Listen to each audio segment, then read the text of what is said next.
આપ સૌને મારા સાદર નમસ્કાર. આપ સૌએ થોડા સમયથી એક શબ્દ સાંભળ્યો છે.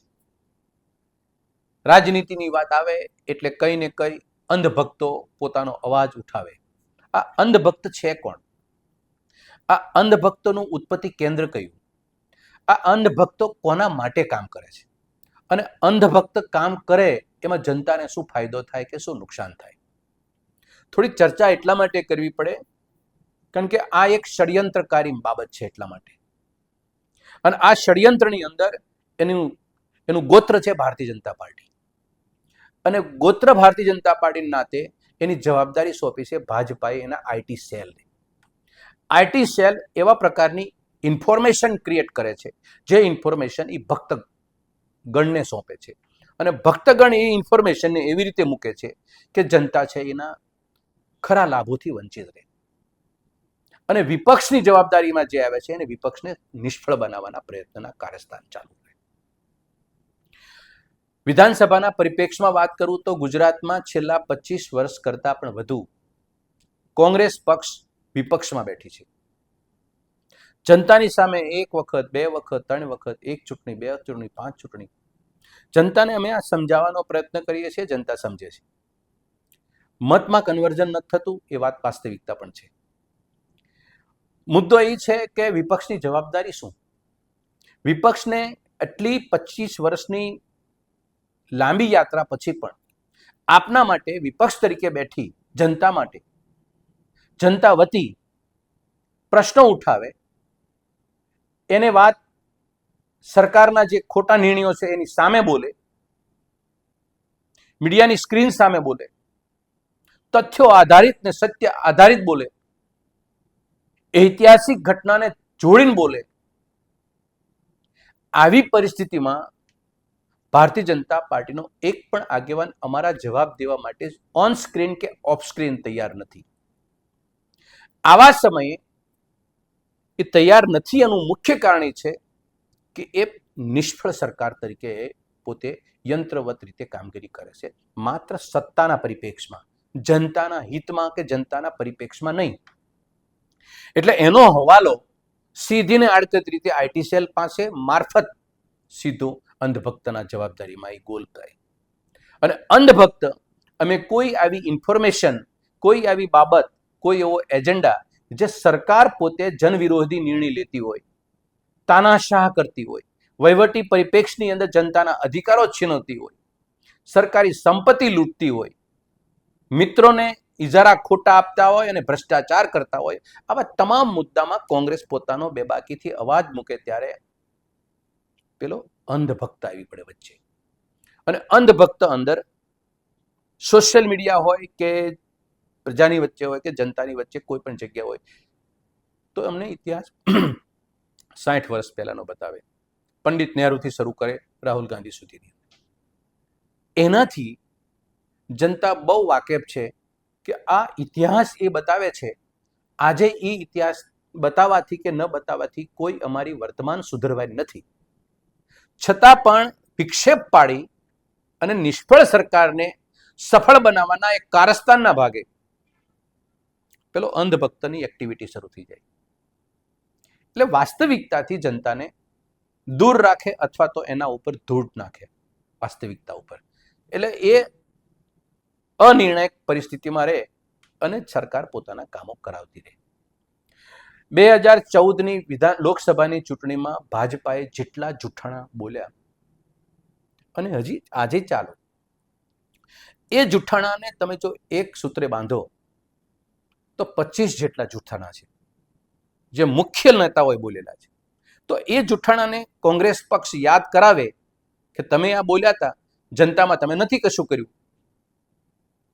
તો એ અમારી જવાબદારીનો ભાગ છે. એ તમારી તાનાશાહીને રોકવી, તો આ અમે તાનાશાહ ન રોકીએ, એના જૂઠાણા ન રોકીએ તો નુકસાન કોને જાય? જનતાને જવાનું. તો જનતાને નુકસાન જાય નહીં એના માટે બોલીએ તો અંધભક્ત જનતા પૈકીનો માણસ છે, એ કેમ કૂદકો મારે વચ્ચે? એને 15 વર્ષની અંદર સરકાર, 12 વર્ષથી સરકાર બેઠી છે, એ નિષ્ફળતાના ભોગ તો એ અંધભક્ત પણ બને છે. જનતા તો એકમાત્ર બનતી નથી. છતાં પણ એને એક અભિભૂત કન્ડિશનમાં આ એક અંધભક્ત ઉદયની જેમ આ રાજતંત્રને નિષ્ફળ બનાવવા માટેના જે પ્રયત્ન જે સરકારના જે છે એ સફળ બનાવવાના, એને નિષ્ફળ બનાવવાની પ્રવૃત્તિ કરી દે છે.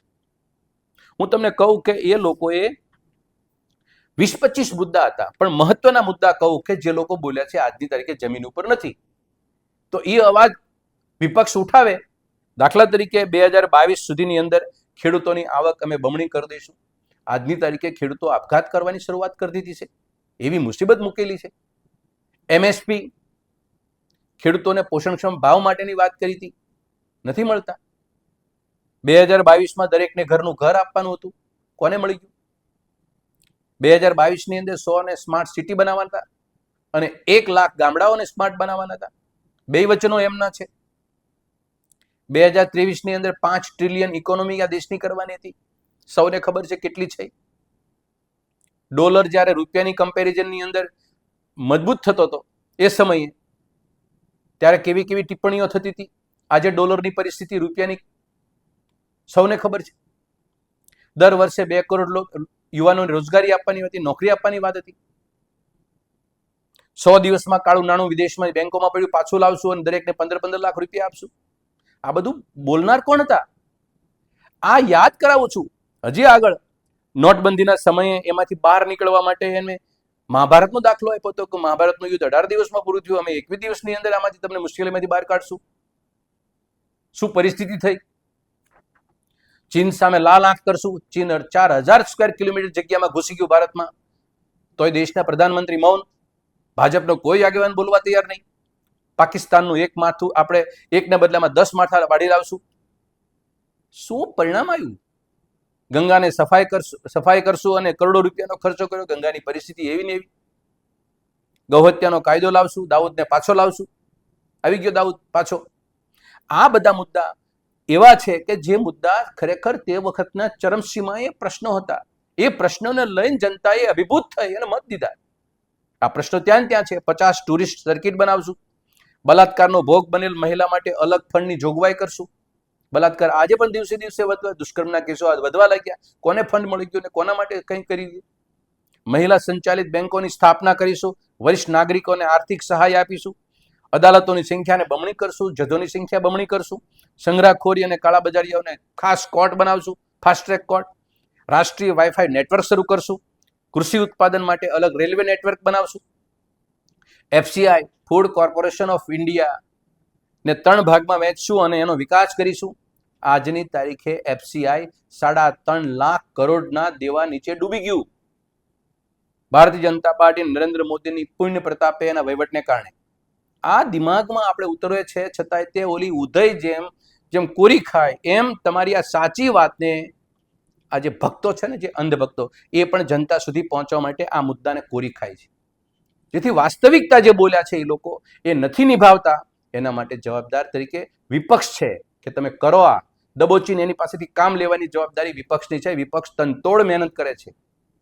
આ મહેનતના ભાગે જ્યારે અમારી કાર્ય પદ્ધતિને, અમારા વિચારોને, આ મુદ્દાને લઈ જ્યારે અમે સરકારને ભીડવવા પ્રયત્ન કરી ત્યારે સરકારનો કોઈ માયનો લાલ આ જવાબ આપવા માટે બહાર નથી આવતો. નથી ઓન સ્ક્રીન કે નથી ઓફ સ્ક્રીન.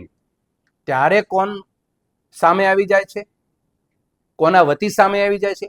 કોના થકી સામે આવી જાય છે? એ આ સામે આવનારી મિશનરી છે, એનું નામ છે અંધભક્ત. અને આ અંધભક્તો છે એ બિલકુલ અજ્ઞાની છે એવું નથી.